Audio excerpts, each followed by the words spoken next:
For this audition, we're playing two etudes by Gallet. These are both etudes that are super fun to play and show off kind of the best of what the horn has to offer. In the lyric etude, we want to focus on two main points: beauty of sound, especially as we enter into a more cumbersome low register, and exactitude of rhythm. To make sure that we have a nice warm sound, always make sure that you have a really good structure in place for your embouchure. Think of a diamond shape coming from your nose to firm corners, moving to a pointed chin. That'll make sure that everything's in place and you can have a nice flexible embouchure as you play. One thing that can help as you descend into the low register, you'll see a lot of kids kind of collapse as they play, kind of those low C's at the end, where their chops kind of collapse. Keep that thing in place, and as you descend, think about changing the vowel shape that you're playing with, right? As we're in the upper registers, we think ah or an oo syllable, but as we descend, we want that sound, vowel to kind of shape to like an o or an syllable the lower we get, right? So think about kind of that oo with a structure or an o kind of as you descend, and that'll help you get that nice sound as throughout this kind of awkward register. Rhythm is hyper important in this piece. So think about the difference between the 32nd notes and the 16th notes.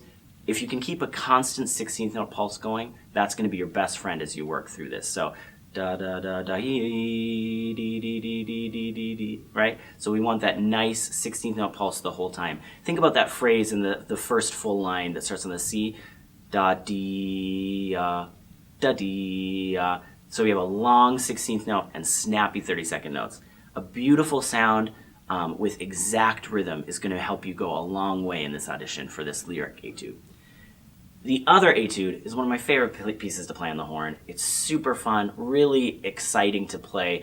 One thing I would say, make sure you know what all these words mean, right? Look them up on your own because it's going to be important for you to kind of internalize them. But they kind of give you this fiery quality that's exciting, right? You want an exciting feeling the entire time. But again, rhythm is our most important thing. We have da da da da dee, right? So we want that 16th note to be really snappy, so it doesn't sound like a kind of lazy 16th note or a nice triplet. Because there's so many triplets in here, we want to really differentiate those snappy 16th notes. Again, we descend into the low register with huge jumps. So think about a da da da da da dee. To. It's that same idea of using a big open vowel shape, but keep that structure in place. Try doing it G, G, down only one octave a few times, and see what structure you have in place before you drop down to the low G. D, do. It'll be exactly the same feeling here, but your jaw will be slightly lower, and you'll use a bigger vowel shape. If you find you go D, draw, think about where you end in that scoop and what the nice resonant sound is, and make sure that that's where you start that low note. Da da da da da dee, to, right? Sometimes we sneak our way into these things. And if you can avoid that, you'll get rid of that kind of scoop sound.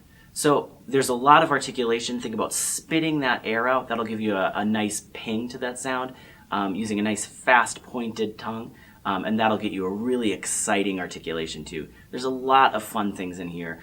And just make sure that you take everything really slow, use a metronome, and keep that rhythm perfectly precise. Have a great time playing these pieces. They're some of the most fun things you can play on the horn. So enjoy.